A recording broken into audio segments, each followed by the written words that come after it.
I llavors també hi ha retallada en projectes d'innovació, que fins ara hi havia unes convocatòries anuals de projectes d'innovació, que era una manera també que els centres anessin subsistint, diguéssim, que tinguessin materials i recursos suficients per atendre les necessitats, doncs això també s'ha retallat. I, per exemple, el que també s'estan estalviant molt és en el que són les construccions d'edificis, de col·legis i d'instituts públics. Per exemple, ara dono el meu exemple, l'exemple on dono classes de l'institut. Doncs resulta que per no obrir un institut que cal a la ciutat, diguéssim, on treballo, doncs resulta que afegeixen uns barracots i de les 3 línies d'ESO, diguéssim, que tenim actualitat, doncs volen passar fins a 5, però en pedaços, diguéssim, en comptes de programar-ho bé i de gastar-se els diners que realment... Aquesta mateixa denúncia també nosaltres la vam tenir al nostre plató, pares que estaven realment preocupats perquè els seus fills havien d'estar estudiant en unes barraques que no tenien pràcticament seguretat alguna i que també perdien moltes hores per haver d'estar instal·lats allí mateix.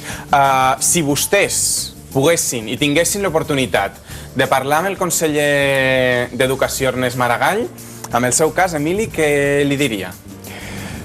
Bueno, jo crec que com que li han dit moltes coses i moltes vegades, jo li diria que dimitís.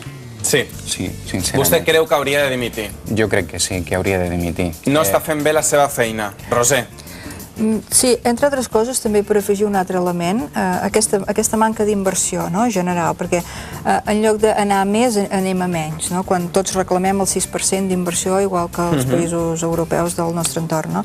Però és que a part hi ha un altre afegit, que és que també quan els sindicats volem actuar amb el que ens toca, que és també parlar del professorat i de les seves condicions de treball, doncs amb això tampoc trobem l'interlocutor adequat. Llavors ja, com són masses coses que se sumen... Vostès jo crec que tots tres són veterans en aquest món, no els estic dient que siguin grans, sinó que porten ja molts anys tractant el tema de l'educació. Vostès recorden altres conselleries d'educació? La cosa funcionava pitjor, millor o com...? Jo el que crec, i amb la poca veterania que tinc també, però que realment, per exemple, en d'altres conselleries, si s'arribava a un acord, hi havia com a mínim un compliment d'aquest acord. El que estem veient amb aquest conseller és que realment és poc més que paper mullat. Moltes de les coses que ens ha costat molt d'arribar a acords, diguéssim, doncs resulta que els està trencant. És a dir, fins i tot en coses, però escolta'm, que sortien al DOC, diguéssim, amb una normativa, doncs, per exemple, d'oposicions que realment havien d'haver-hi hagut 6.000 places, doncs s'han quedat amb un terç, diguéssim, i 6.000 places que sortien ja també amb el diari oficial de la Generalitat de Catalunya, Coses pactades, s'ha tirat enrere o les ha trencat, diguéssim, És a dir, realment la situació és... Perquè la gent es faci una idea... Molt breu, sisplau. Sí, molt breu, de com governa aquest senyor. En aquests moments, els centres fa un mes que coneixen els criteris de plantilla i les instruccions d'inici de curs, però falta, perquè això sigui real, un acord de govern que no es produirà fins després que s'aprovi la llei de demà. I tot això fa un mes que està circulant i el departament està actuant com si això ja estigués fet. Això ha sigut constant en aquest conseller, constant, absolutament constant. Nosaltres el que fem ara és parar 5 minuts, a la tornada de publicitat seguim analitzant i rematant el tema, tots els detalls també amb la nostra companya Alessandra Martín. A vostès explicar-los i volen conèixer per què els taxistes de Cambrils diuen i acusen els taxistes d'una empresa privada de Salou de robar-los i la feina. Ho coneixerem a continuació. O per què els barcelonins i barcelonines han de gastar 26.000 euros mensuals perquè el senyor alcalde, el senyor Jordi Hereu, tingui el seu blog actualitzat. Són tots aquests continguts que actualitzem en 5 minuts. A banda d'això, també dir-los-hi que no ens va el telèfon de directe, però que vostès ho poden seguir deixant les seves denúncies al...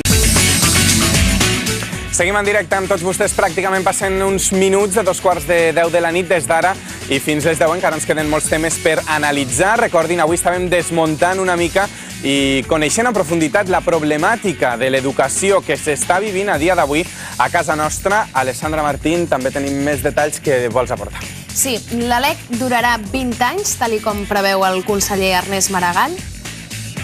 Això no ho sabem, però realment sí que, per exemple, ja la pròpia llei ja deia, doncs, diguéssim, que el període de desenvolupament ja es preveu en 8 anys, és a dir, ja és de llarga durada, diguéssim, no? I el que sí que ens temem és que en el moment en què s'ha pactat PSC, diguéssim, amb Convergència, amb l'afegitó, diguéssim, d'Esquerra, doncs sí que sembla que, escolta'm, que han fet pinya per, diguéssim, fer aquesta llei que tampoc ens agrada. Perquè duri. Roser, segona pregunta. El conseller d'Educació, Ernest Maragall, afirma que el dictamen del Consell Consultiu avala i confirma l'adequació de la llei d'educació amb la legalitat. Estàs d'acord? Si ho diu el consultiu, deu ser... Quina opinió et mereix el Consell Consultiu? A veure, jo no sóc per dir quina opinió em mereix el consultiu. Jo el que puc dir és parlar del contingut de la llei, les coses que m'agraden i les coses que no. I coses que jo també tinc la meva pròpia opinió de que hi ha alguna part de la llei que no sé si vulnera una altra llei de caire estatal. I és tot l'apartat de quan entrem a regular les condicions de treball del professorat de la pública. El meu sindicat ja ha encarregat un estudi de si això vulnera una altra llei superior, que és l'Estatut del Funcionari Públic, i aleshores sí que hi ha coses que no veig clares des d'aquest punt de vista. Emili, ell parlava que hi ha hagut una retallada del professorat, sobretot en l'FP, en el centre en el que tu treballes, però per una altra banda hi ha un pla que es diu Pla Qualifica't, no sé, que preveu que 6.000 persones que estiguin de poder-se quedar sense feina o bé que estiguin aturades puguin rebre una formació. Quina opinió?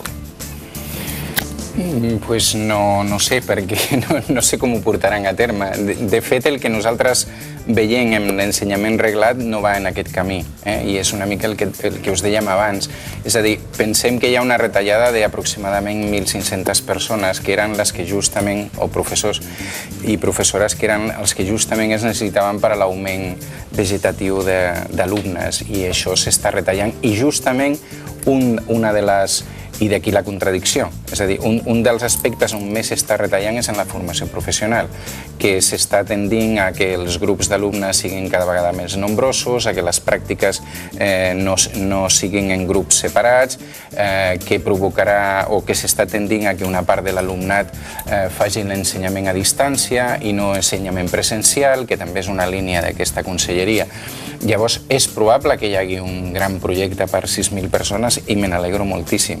El problema és que tenim no sé quanta gent en edat d'estudiar en aquests moments l'FP que el curs vinent ho faran en pitjors condicions. Un dels altres temes d'actualitat, i parlant de la retallada econòmica, un pla de modernització de l'educació per part del president del govern, José Luis Rodríguez Zapatero, que jo no sé si xoca o no amb la nova LEC i si estem en crisi, com és que ara ens fan dur un ordinador personal per persona, per alumne, a les escoles, no? I per acabar molt breu. No, l'únic és que s'ha de fer ben fet, s'ha de fer, per exemple, és que altre cop estem amb el conseller Maragall, no? Que realment s'està enfrontant amb tothom, fins i tot les editorials estan dient, escolta, és que esteu obligant a una editorial en concret, quan realment estem nosaltres treballant per tothom, no? I realment el que sí que s'ha de tendir és que si es fa un pla d'aquest tipus, doncs realment també que es formi el professorat, que realment el professorat sigui capaç de fer-lo servir i sobretot que no és que la donarà aquests portàtils, sinó que realment l'alumnat els haurà de comprar. El que passa és que després ho aniran tornant, diguéssim, a poc, no? Però que realment si es fa bé, que es faci bé, però que no es facin altre cop així improvisant, no? Un pedaç. Emili, vostè abans ja ha dit que el conseller hauria de dimitir. Jo per acabar els demanaria que ja com a professors, i que estan tan acostumats també, doncs si voldrien posar alguna nota a la Conselleria d'Educació en aquests moments, de l'1 al 10. Doncs perquè has posat de l'1 al 10, llavors et donaria l'1. Si haguessis posat... Hi ha recuperació al setembre o no? Pel conseller no hi ha. No n'hi ha, no. Un 1, vostè, Roser? Jo li posaria un 3, perquè tampoc... Un 3? Que generosa és, eh? Sí, soc generosa, perquè en aquesta llei hi ha moltes coses que no ens agraden i el perfil general no m'agrada, però sí que algunes coses que recull penso que són positives, per tant. I vostè, Emili? Pues com que tornem als números entre el 0 i l'1. Entre el 0 i l'1? Sí. Jo crec que no...